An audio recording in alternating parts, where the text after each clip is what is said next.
So I finished treating her with the Hesch method, a method I developed for the evaluation and treatment thereof. And it took me 5 minutes treating both sides of the pelvis. Before I show you what her presentation is, I will add that there was some counterintuitive findings that I had to override and let the body speak to me and tell me what it was doing and what it needed. And in the end, everything came out and makes sense. I'll come back to that when I demonstrate the positioning of the sacrum. So can you give us some feedback? Yes, I feel like my whole pelvis has so much more space and feels so much lighter instead of feeling this compression that I normally feel, especially around my bladder. And also I just went to the bathroom and urinated, and I feel like I am urinating through a much bigger, more normal opening versus a constricted urethra. So I'm feeling very positive about that. And then when you walked, did you have a chance to sit in the chair? Oh no, I didn't do that. Yeah, let's move the camera angle to the wall maybe and have her sit in the chair. Yeah.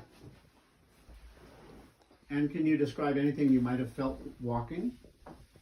Just my hips are rotating better when I walk and moving better with me. And when you say hips, do you mean pelvis? Pelvis. Okay, all right.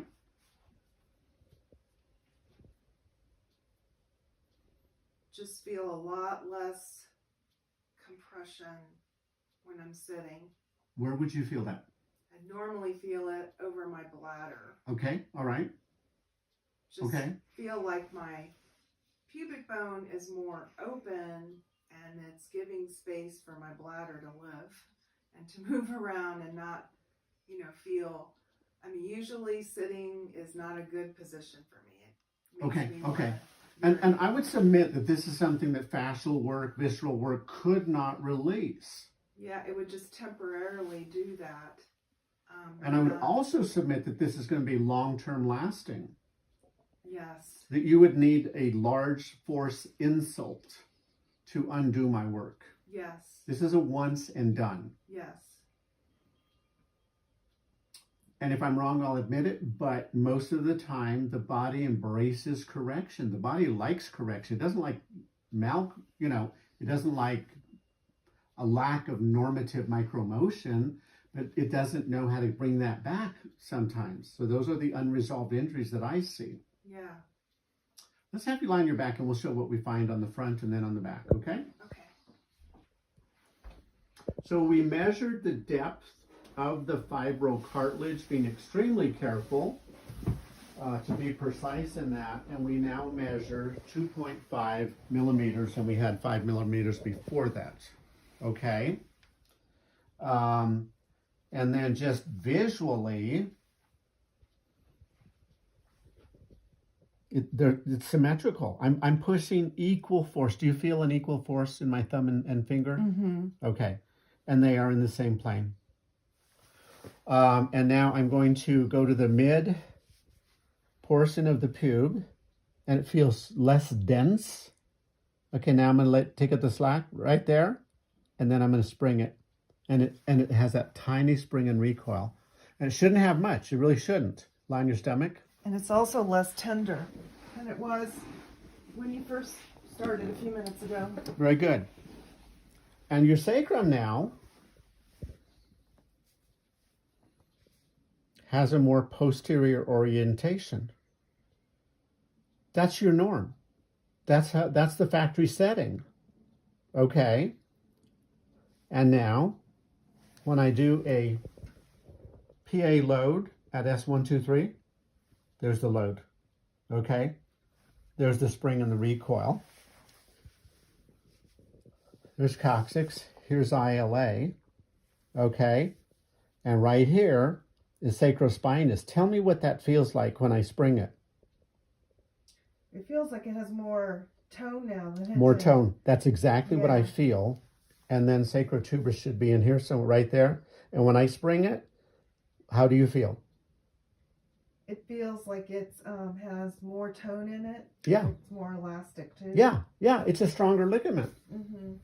So, no, your lax ligaments didn't need gobs and gobs of strengthening. It didn't need a support, a pelvic belt or any of that stuff. Surgical tightening, right? It needed normative mobility restored throughout the system, starting at the place where it was most restricted, which required a little bit of clinical guesswork. But with clinical experience, I went right to what was needed and did it, and it worked. So quite an interesting case. And it just motivates me to, to move forward with the next course that I spoke of. Any final words? Well, you know how I also came in with a lot of thoracic pain in my ribs, and it has lessened by doing what you just did. Wow, that's fabulous. That's wonderful. You were very hypersensitive in the thoracic spine, especially mid-thoracic and along the rib cage. Lots of pain, and it has subsided. That just validates that you can quiet the nervous system at a significant location and have distal effects, or you're at least quieting the nociceptive input on the spinal cord, and so other nociceptive inputs, I don't know, maybe more relaxed. I think of Core's facilitated segment work in the 80s, and it's been redescribed in other languages, but I think I've said enough on that. Guy, do you have anything to add to this? Oh, your labor had to be induced after 15 minutes. 15 minutes. I wish. 15 hours, you weren't progressing. Correct, yeah. And your husband yelling you didn't help you progress. Right. So you had to resort to a C-section. Right. Guy, any thoughts? No, it's just very interesting to see the systematic approach to analyzing normal body function and then working where the abnormalities are found.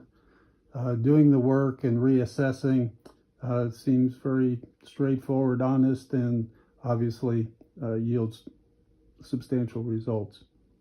Yeah, it measures that property, that elastic property in all connective tissues and bone and joint.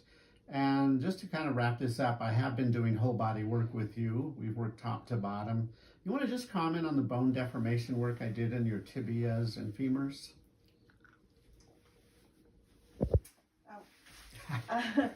Yes.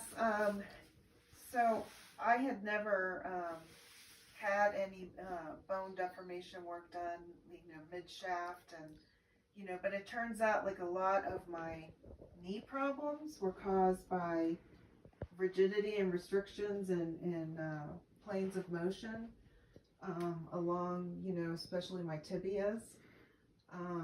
So I'm definitely a believer in that being very worthwhile work to be doing, because I also came in with knee pain, and that has resolved a lot. We also had to bring your fibulas back inferiorly.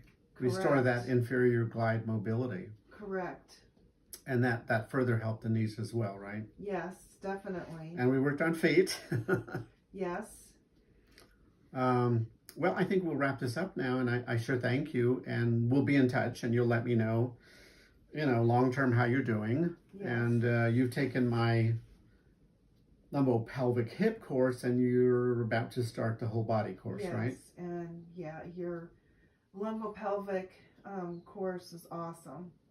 I recommend it to anybody, and I'm excited to get started on the whole body. And how do you compare the lumbopelvic hip course to what you've learned prior?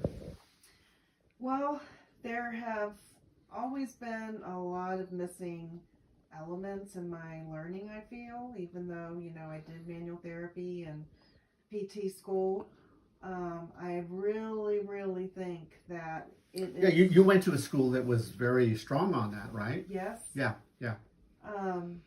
And, I really, really think that it is so important to feel the recoil of the bones as well as the spring.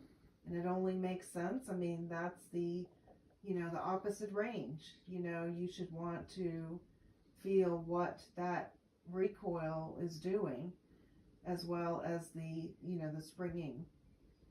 So, and I've already used it on several of my patients, and it has really, really helped with various problems. Is it easy for you to find the restriction? It's, I'm practicing, but, I'm getting better at finding the restrictions, but it pretty much is, because if you just ask yourself, what is the obvious motion that is not, that is not moving? It pretty much comes to you if you don't complicate it with different grades of, well, is this moving this much? Yeah. What is the Hesch grade, please? 1. Yeah, is it stuck? Yes. And stuck has a distinct feeling. If I push against this cabinet, it is stuck. And yet, if this drawer is fully closed, well, it's stuck too. But sometimes on a door, you can close it a little bit further. That's an elastic property. Right. And that really, that really helps, because you can really narrow in on the major problems. And a lot of times my patients will give me feedback and say, yes, I definitely feel that. Yeah. And it's inextricably linked with the nervous system. So this really is a nervous system approach, not a move bones approach. Very true. And it's also, because you're, looking and listening to both and being aware of both, you're listening more to the patient, what's really going on with them, being more in tune. That's a novel concept. Mm-hmm. No, it was Hippocrates that said, physician, listen, for the patient is telling you what's wrong. Yeah. And I experienced that problem more than 2 weeks ago.